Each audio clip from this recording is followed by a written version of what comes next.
약자와의 동행, 생활 밀착형 정책, 배 타고 출퇴근한다는 한강버스. 이렇게 얘기하면 누군지 눈치채셨을까요? 그렇지 않아도 서울시장 선거 때 살려달라 읍소하며 명태균 앞에서 울었다고 해서 요즘 뜨거운 감자가 돼 더욱 핫해진 울보 서울시장 오세훈인데요. 오늘은 오세훈 서울시장의 원스트라이크 아웃제 약속과 그 이행 실태에 관한 이야기를 해보겠습니다. 2021년 4월 오세훈 서울시장은 취임 직후 기자회견을 열었습니다. 원스트라이크 아웃제를 즉시 도입할 것을 선언합니다.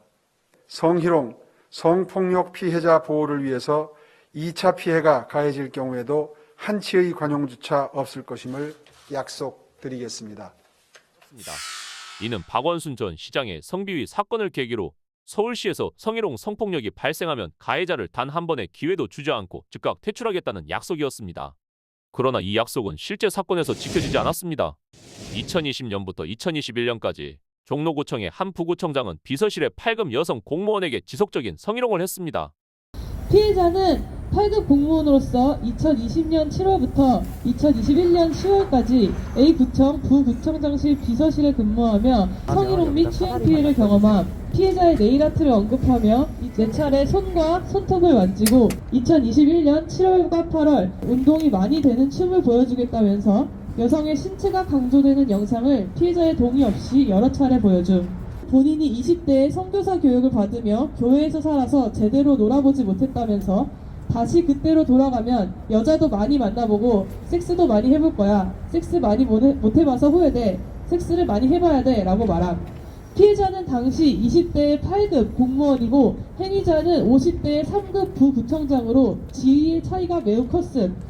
서울 시민의 목소리로 외친다. 오세훈 서울시장은 직장 내 성희롱 행위자 즉시 직위 해제하라. 해제하라. 해제하라. 해제하라. 저는 고위공직자의 성비위 및 2차 가해 피해자입니다. 피해 기간 1년 반, 문제 제기 후 법정 대응과 절차 기간 3년이 좀 넘는 시간, 다 합쳐서 저는 근 5년의 시간을 버텨왔습니다. 피해 내용은 구체적으로 피해자의 손과 손톱을 여러 차례 만지는 행위, 여성의 신체가 강조되는 영상을 피해자의 동의 없이 보여주는 행위, 섹스를 많이 해봐야 한다와 같은 성적 발언 등을 했습니다.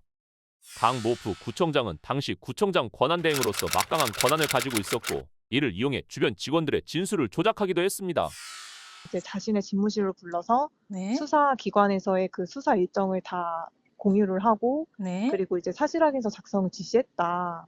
이렇게 이제 결정문에 나온 부분이 있어서 그 부분을 이제 봤을 때 직을 유지하면서 조사를 받았기 때문에 굉장히 하급 직원이었던 제 입장에서는 네. 엄청난 불이익이었고 억울하게 정말 당할 수밖에 없었던 그런 상황이었어서 네.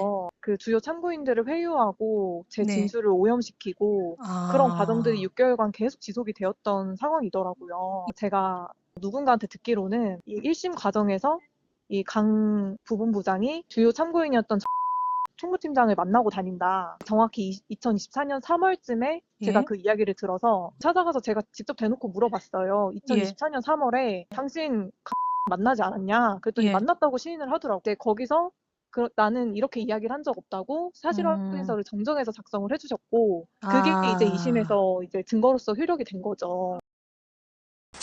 그리고 2022년 11월 국가인권위원회는 이 사건을 성희롱으로 인정하고 가해자에게 손해배상금 1천만 원 지급, 국가인권위 주관 특별 인권교육 수강을 권고했습니다. 그러나 강 부구청장은 이를 인정하지 않고 취소 소송을 제기했습니다. 1심에서는 주변 직원들의 왜곡된 진술로 일부 승소했으나 2025년 1월 2심에서는 패소했습니다. 여기서 가장 주목할 부분인데요. 중요한 점은 이 강 부구청장이 2022년 7월 서울시로 전입했다는 것입니다. 오세훈 시장은 직접 관할하에 있는 이 사람에 대해 적절한 조사나 조치를 취하지 않았습니다. 더 충격적인 것은 1심 판결 후 2024년 7월 서울시는 이 강 부구청장을 교통실장이라는 요직에 복직시켰습니다. 심지어 2025년 1월 2심에서 성희롱이 확정됐음에도 지금까지 직위 해제 조치를 하지 않고 있습니다. 피해자는 4년 가까이 법적 분쟁을 겪으며 외상 후 스트레스 진단을 받았습니다. 그냥 단순히 스트레스를 많이 받았다라고 생각을 했었는데 네. 저희 또 가족들이 먼저 알아보더라고요. 제가 이상하다. 너무 무기력하고 애가 좀 예전이랑 달라졌다. 그래서 그해 9월, 10월 정도에 이제 정신과를 방문하게 되었고 네. 치료가 앞으로 지속적으로 필요하다고 해서 외상후 스트레스 진단을 해주셨거든요. 그녀는 이렇게 말했습니다. 정말 죽고 싶을 만큼 어렵고 힘들었지만 옳은 일이라 생각했기에 포기하지 않고 끝까지 달려왔습니다. 그녀는 가해자의 복직을 막기 위해 서울시 정무부시장에게 부모와 함께 무릎 꿇고 호소했지만 묵살됐습니다. 실제로 강제추행치상이 심리 중이었음에도 불구하고 행정소송 1심 결과만을 바탕으로 복직을 시킨 거거든요. 네네. 그 부분에 대해서 진짜 저는 너무 참담한 심경이었고, 아, 이렇게 인사를 할 수가 있나. 너무 진짜 충격이었어요, 저는. 그 서울시의 네. 대처가. 너무 참담해서 제가 어떻게든 이제 다 수소문해서 연락을 해가지고 그 네. 강철원 전 정무부시장님을 제가 만났어요. 저희 그렇군요. 부모님이 예. 만나서 진짜 무릎 꿇고 빌었어요, 울면서. 아, 그렇게. 제가 이 사건 아직 끝난 게 아니다. 끝날 때까지만 지켜봐달라. 지금 항소심 제기됐으니. 그리고 아직 형사사건도 솔직히 어떻게 알아요? 기각될지 안 될지도 본인들 모르는 상황인 거잖아요. 그래서 제가 무릎 꿇고 정말 눈물 흘리면서 빌었어요. 저희 어머니도 빌었어요, 무릎 꿇고. 제발 좀 그때까지만 6개월만 제발 유예를 좀 해달라. 네, 그래서 제가 진짜 그렇게 간절히 빌어본 적이 없어요. 저는 네. 진짜 그래도 뭐 오세훈 시장님이랑 가깝다고 하시고 또 네. 어쨌든 부시장 일정도 위치되면은 그렇죠. 그런 간절한 마음으로 정말 찾아가서 무릎 꿇고까지 빌었는데 네네. 그랬는데도 뭐 실질적으로 변화되는 건 없었고 그리고 복직. 출근을 했더라고요. 올해 2월 24일에 내놓은 서울시의 해명 자료를 한번 볼까요? 작년에 행정소송 1심 결과로 강 씨의 복직을 결정했던 서울시는 올해 행정소송 2심에서 결과가 뒤집혔음에도 직위해제 등의 어떤 조치도 하지 않고 있습니다.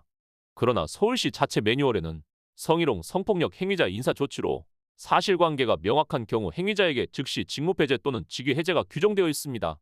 서울시 오세훈 시장은 이 사안에 대해 특수한 경우라며 원스트라이크 아웃제를 적용하지 않고 있습니다.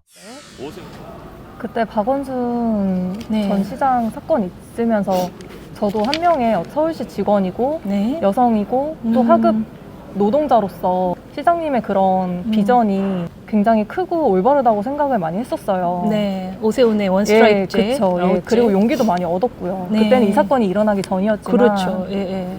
근데 이제 지금 와서 제가 이 사건 겪으면서 서울시 지침도 다 봤거든요. 네.